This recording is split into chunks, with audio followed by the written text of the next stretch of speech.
Hola a todos et bienvenue dans cette nouvelle vidéo de conjugaison dans laquelle on va parler de el gerundio, le gérondif en espagnol. Comment se forme-t-il? Comment le conjuguer? Comment l'utiliser? Ses verbes réguliers et ses verbes irréguliers. C'est tout de suite dans cette nouvelle vidéo. Jingle.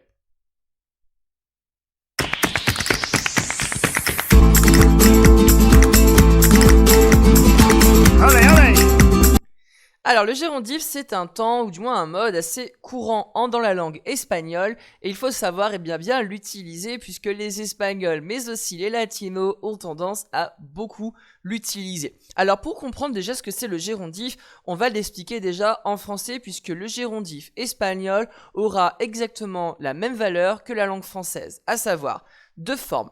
La première forme, ce sera en français la forme de être en train de faire quelque chose. Être en train de manger, être en train de parler, être en train de dire, qu'on aura donc cette première forme en espagnol. Et la deuxième forme, ce sera la forme d'un verbe conjugué en ANT en français, par exemple en chantant, en dormant, en disant, etc.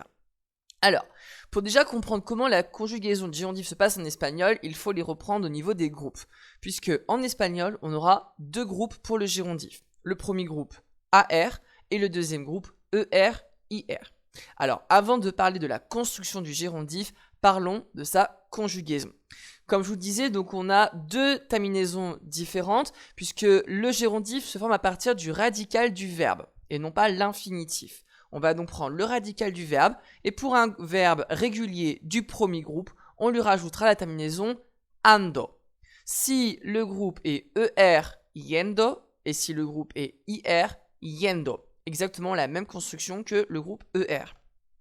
Le gérondif va être ultra important puisque quand on va le conjuguer, il faut avoir en tête que la terminaison est invariable. C'est-à-dire que ce soit une fille, un garçon, un singulier ou un pluriel, le ando ou le yendo ne se modifiera pas, hormis pour les verbes irréguliers qu'on verra tout de suite après. Donc, il n'y a qu'une seule conjugaison par groupe. Ando, yendo. Vous allez comprendre ça avec les petits exemples. Alors, comme je vous le disais, dans le gérondif, il y a des verbes irréguliers. Il y en a un petit peu, mais en fait, pour les comprendre, il faut les ranger par catégorie. Alors, avant de les classer, les voici. On a leer, traer, oír, ir, influir, poder, dormir, decir, pedir, mentir, vestir, sentir. Alors, comme ça, en règle générale, on a le réflexe de se dire « Ouf, il y en a beaucoup, ça va être compliqué de les apprendre. » En fait, on va les ranger en trois familles. D'ailleurs, si vous observez, peut-être que vous les avez déjà repérés. La première famille, la voici. Ce sera de leer jusqu'à influir. Ces verbes, en fait, ils ont une particularité, c'est qu'on va avoir l'apparition du Y. C'est-à-dire que le E va se transformer en Y, tout comme le I de certains verbes comme oír, influir ou ir. C'est pour éviter en fait d'avoir une prononciation un peu bizarre. Imaginons que leer soit régulier, on aurait dit leyendo. C'est pas très beau. À l'oreille, ça sonne pas beau. Leyendo, ça fait un peu saccadé. Donc pour que ce soit beaucoup plus fluide, on va mettre un Y à la place et on va dire donc leyendo. Pour traer, exactement la même logique. On ne dit pas traeindo, mais on va dire trayendo. Oír, oyendo, ir, yendo et influir, influyendo. Pour la deuxième catégorie, ça va être de poder y dormir, c'est-à-dire qu'il va y avoir un affaiblissement. Alors pour rappel, l'affaiblissement, c'est une voyelle qui va se diminuer, c'est-à-dire qu'elle va se modifier. Et en l'occurrence ici, le O deviendra un U. Dormir, durmiendo, poder, pudiendo. Et enfin, la troisième famille, c'est ce qui reste, donc l'affaiblissement du E vers le I pour les verbes decir, diciendo, pedir, pidiendo, mentir, mintiendo, vestir, vistiendo, sentir, sintiendo. Donc voilà, ça ce sont les verbes irréguliers du gérondif en espagnol. On les garde en tête et voici comment on utilise ce fameux gérondif. On va commencer déjà avec la forme en être en train de. Alors, en français, quand je vais conjuguer le être, je peux le conjuguer à n'importe quelle personne et à n'importe quel temps. J'étais en train de dormir, je suis en train de dormir, je serai en train de dormir. En espagnol, on aura la même logique. Mais attention, puisqu'en français, le verbe d'action se mettra à l'infinitif, alors qu'en espagnol, on le mettra au gérondif. C'est ce que je vous montre dans ce schéma. On aura donc pour l'équivalent de être en train de, estar. Estar, en fait, va reprendre ces 4 mots. Être en train de. Ce estar, on va le conjuguer à la personne et au temps qui correspond à l'action, comme en français. Ensuite, le verbe d'action, qui sera donc à l'infinitif en français, passera au gérondif en espagnol. Voici un exemple. Je suis en train de chanter. Ici, j'ai du présent de l'indicatif, première personne du singulier. Je suis en train de chanter. Ce qui va correspondre à estar, c'est la partie en gris. Je suis en train de. Je suis en train de. Ce partie en gris sera donc à estar. Chanter, lui, est un verbe d'action.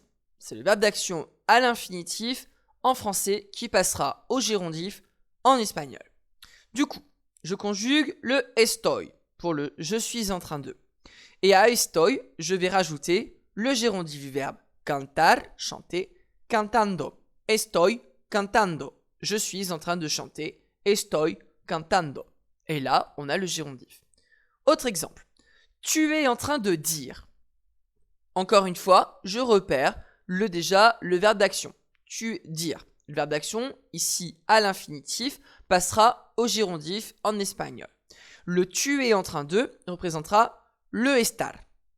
Dire, le gérondif. Je décompose. Tu es en train de. J'ai ici un présent indicatif, deuxième personne du singulier, estás.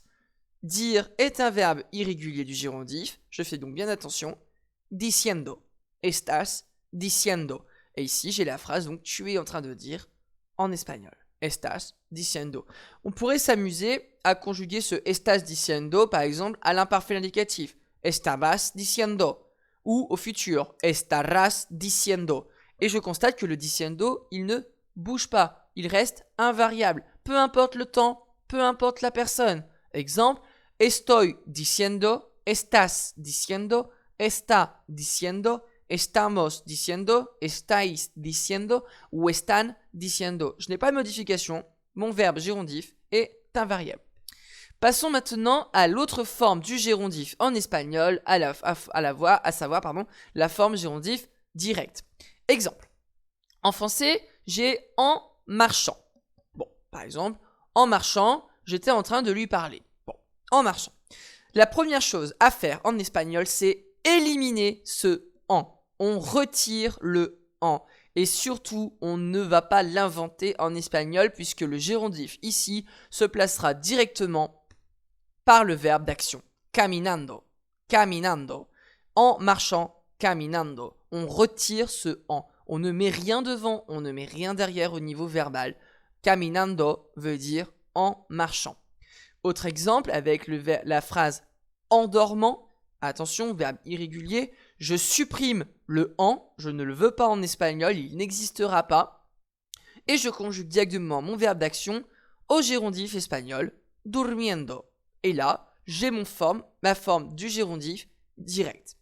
Voilà, c'est tout pour cette vidéo. J'espère que vous avez mieux compris comment se forme le gérondif en espagnol. N'hésitez pas à aller voir la prochaine vidéo qui sera donc sur l'enclise et le gérondif, qui est aussi une forme un peu particulière du gérondif espagnol, mais qu'il est important de connaître. Merci d'avoir regardé cette vidéo. N'hésitez pas à vous abonner et à suivre les prochaines vidéos. Et moi, je vous dis hasta luego. Adios.